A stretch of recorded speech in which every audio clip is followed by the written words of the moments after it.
When the first reports came in of the new discovery of this planet, the third one from its star, we all thought it was a joke. It was funny. How could there possibly be over a billion edible food sources there for us? We looked at it over and over again and eventually confirmed, and it wasn't until we got our grubby little mitts, our claws, on what we found to be what we call Terran, that we found something very interesting. Terran was delicious. It didn't matter if it was cooked or raw, it was almost intoxicating, the deliciousness of these things. Small and squishy, easy to tear apart, and always the best when torn directly from the source. Many Terrans were brought to us, one, two, three at a time, and became the primary food for the nobility, if they could get their claws on it at all. Other species wanted to get their tentacles around it as well, as they also found humans to be quite tasty. This was better than the gray-skinned blech that we'd been chewing on before. They had been able to hide in the ether of space from us, quiet and away. We weren't able to get our grubby little claws on them very much, but we could reach out and get these Terrans, and we could get a lot of them. So our first few expeditions went out, and the expeditions were somewhat acceptable. In many cases, these Terrans would bring up some sort of inter-atmosphere aircraft, and they would simply fire at us. I didn't think they could fire back, but the reports came back from a few that said that the Terrans themselves are a very, very angry type of race, as every time they got a hold of one of the Terrans, unless it was very, very young, would always fight and scream and kick and thrash and all the different things you would expect from an animal that knew that its time was coming to an end. So it was told that we would use our gravimetric systems to haul them up off the surface and lock them down as hard as we could.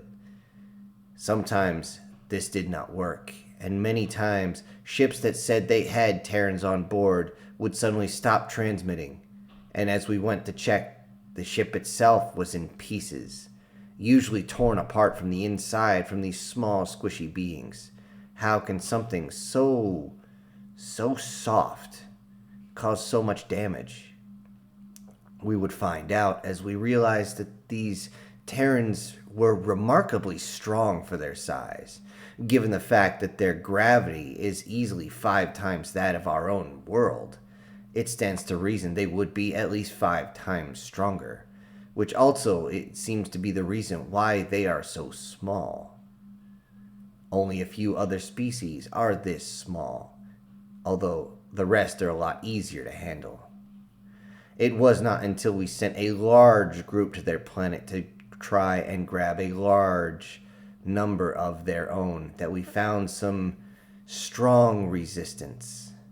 We were not trying to hide our presence, as on the other side of that floating blue and green marble in space, we saw that one of our competitors were wrapping their tentacles around any that they could find.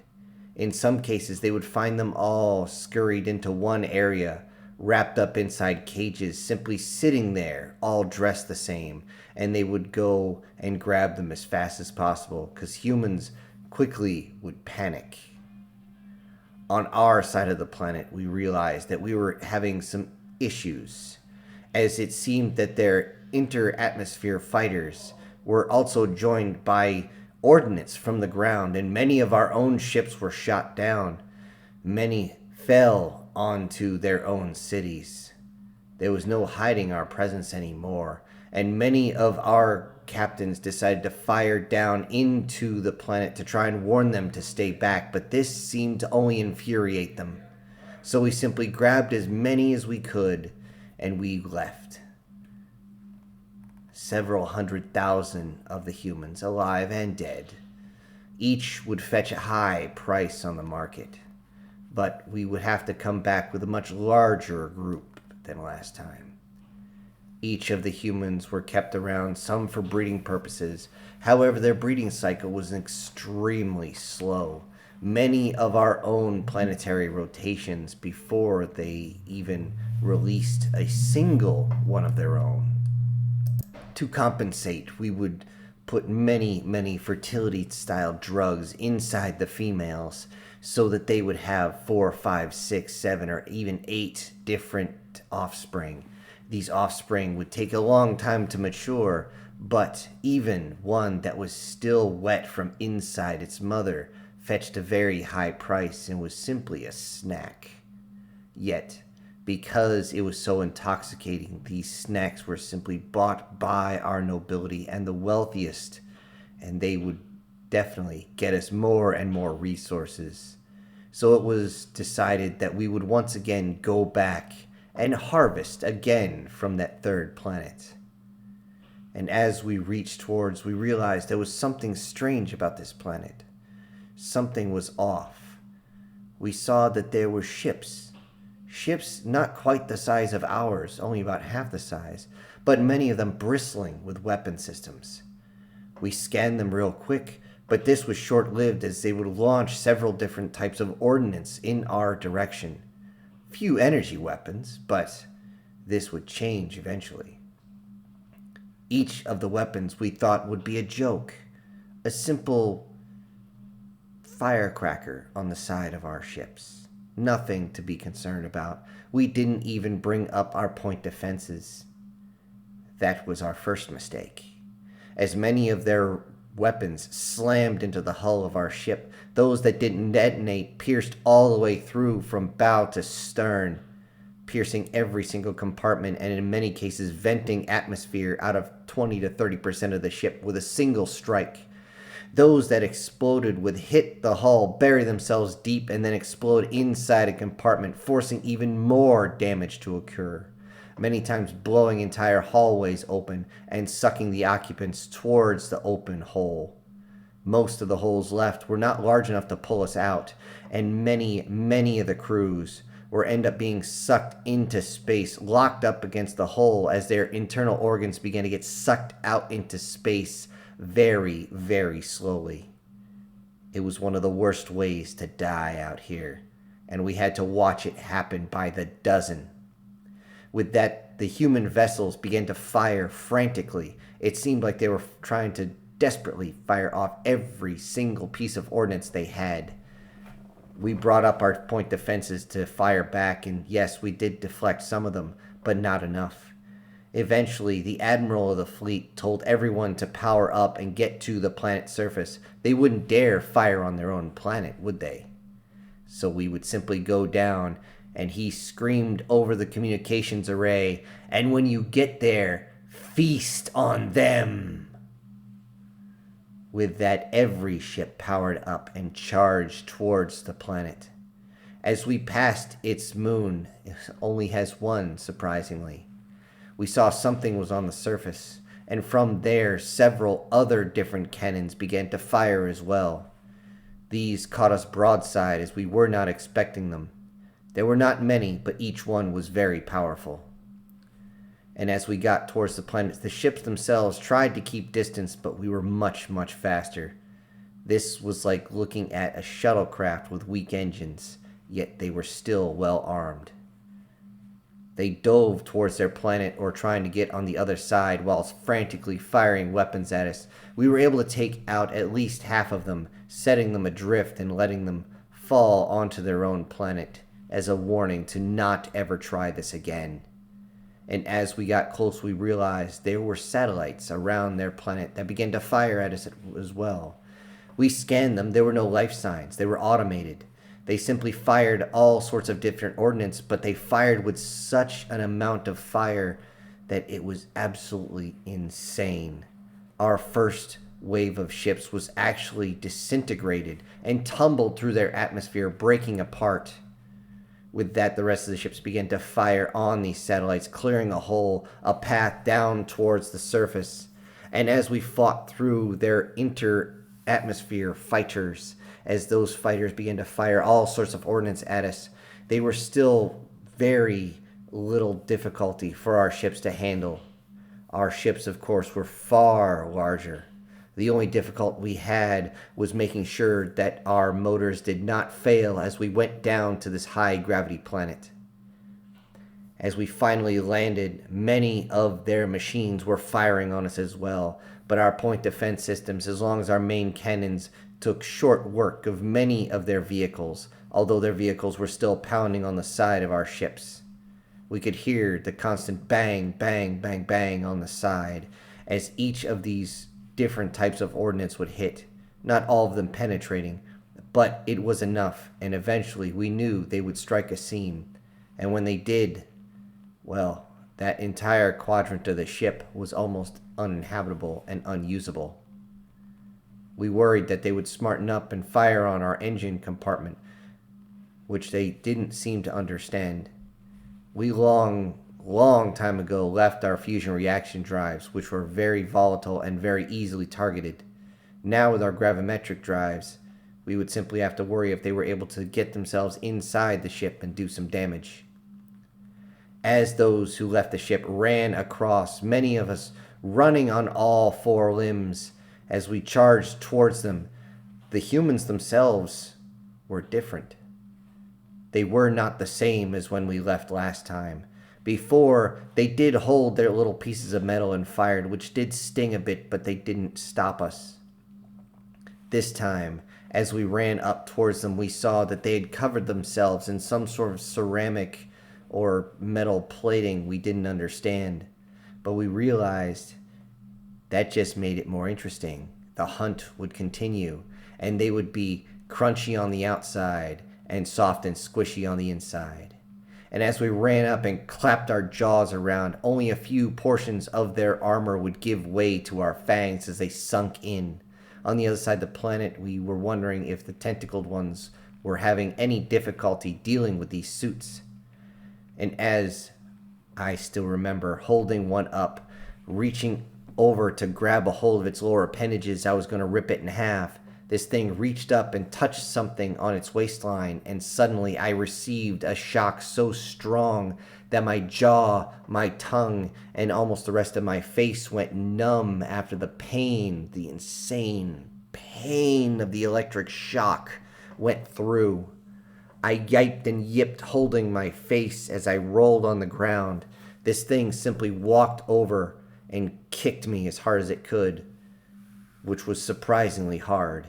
I could hear something inside the suit, odd mechanical movements, almost like servos that were trying to get this suit to move.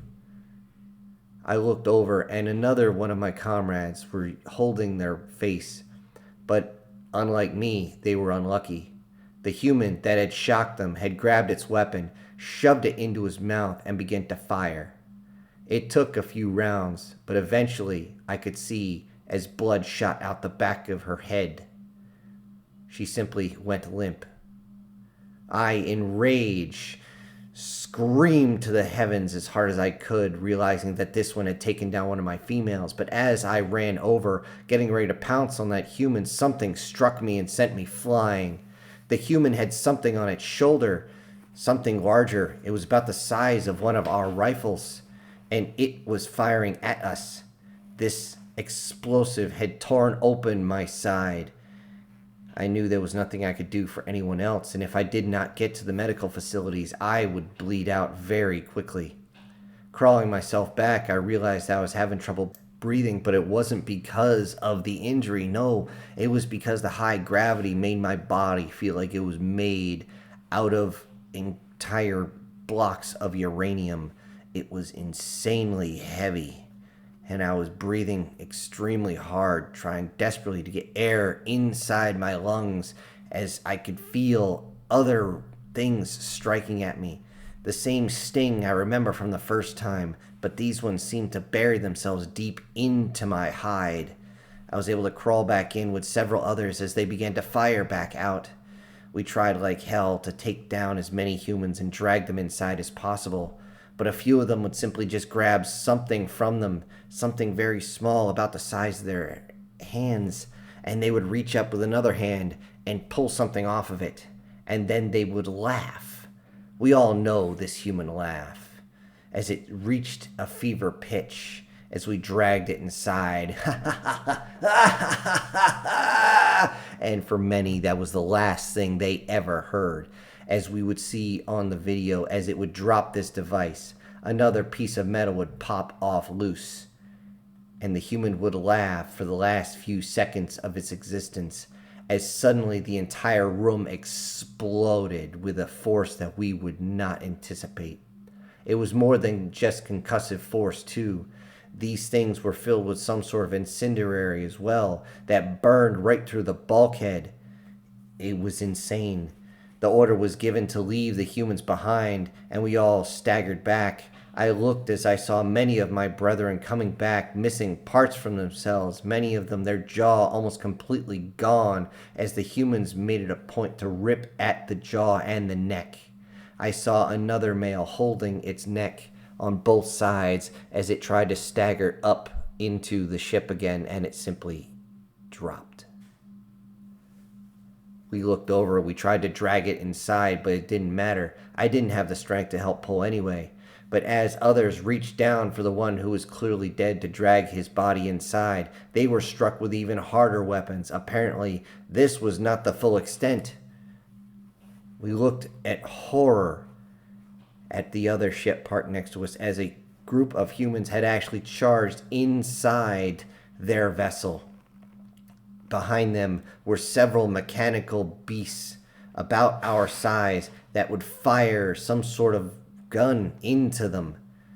Each shot exploded with the force of one of our concussion devices, sending one of our brethren flying in pieces, and the rest falling off to the side from the concussive blast. We didn't know what this was, but I just laid there waiting for my fate. But as fate would have it, the door began to close, and we could hear the siren letting us know that it was going to be a violent takeoff. So we simply grabbed a hold of anything we could, because as soon as they pointed the nose towards the atmosphere, we were going up and we were not stopping. This was an emergency withdrawal. I looked out one of the small portholes just to see what had happened. And from inside, I could see as we lifted off that the bay had been completely cleared. Not a single one of our attacking forces were still on their feet.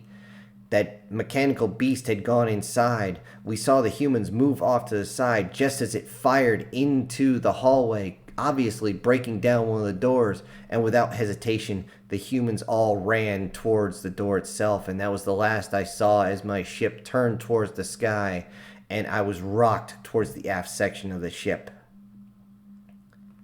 I would find out later that we were one of 2 ships to escape, but we were lucky. The ones with the tentacles, at least that's what the humans hear whenever we call them by their name with the translation. They did not make it off.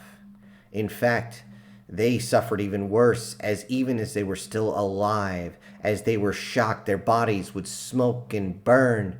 The humans would actually pull up their helmets and begin to bite down into them, ripping them apart, and seemed to have some sort of glee in this, as they said something I wasn't expecting.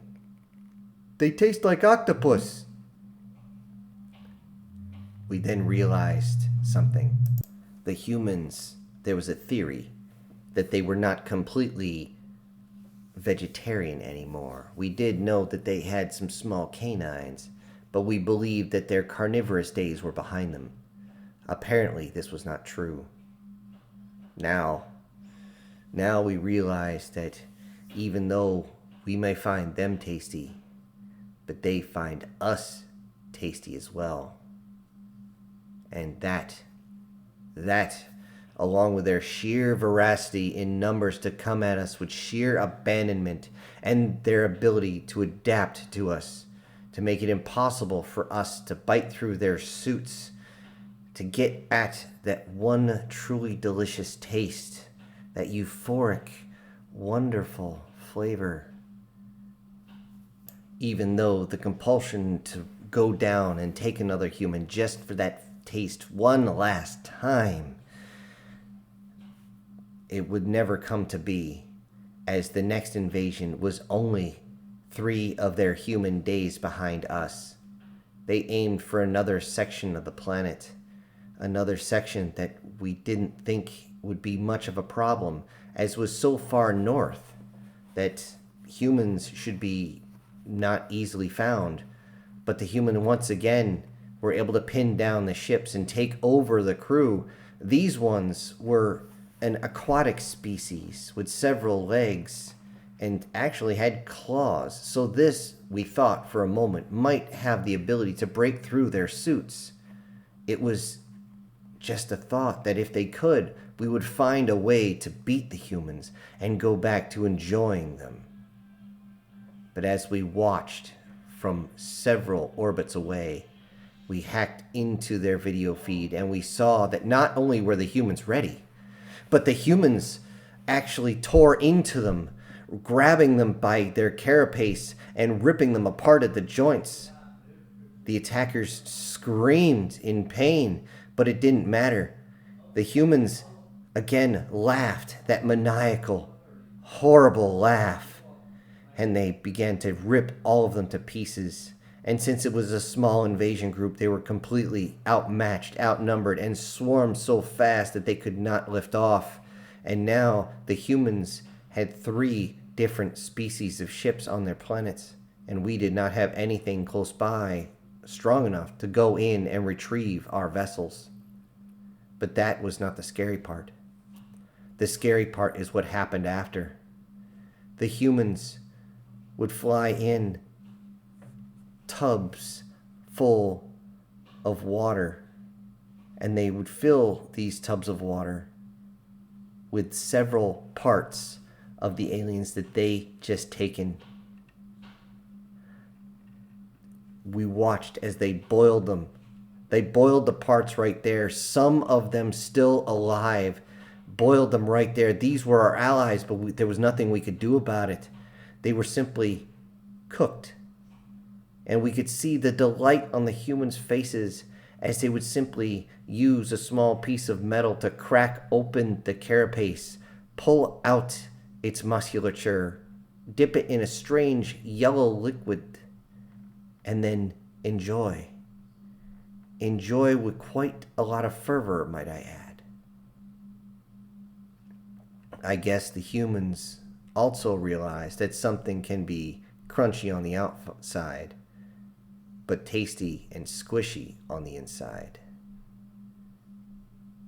From here on out, humanity is considered off limits to everyone, as within several of their planetary rotations, long enough for us to try and get enough ships to go back to the planet, we did a recon flight. And this recon flight only went as close as the rotation of their 5th planet. But we could see that this would be insane. The humans had somehow been able to merge all the different technologies and build their own ships large enough that they could actually challenge ours. But they didn't seem to be expanding much. We could only see a few colonies on their moon and also on 1 or 2 of their other planets, but that was all. This would give us enough time to get ready. For right now, we all feared one thing. Did the humans find us tasty as well?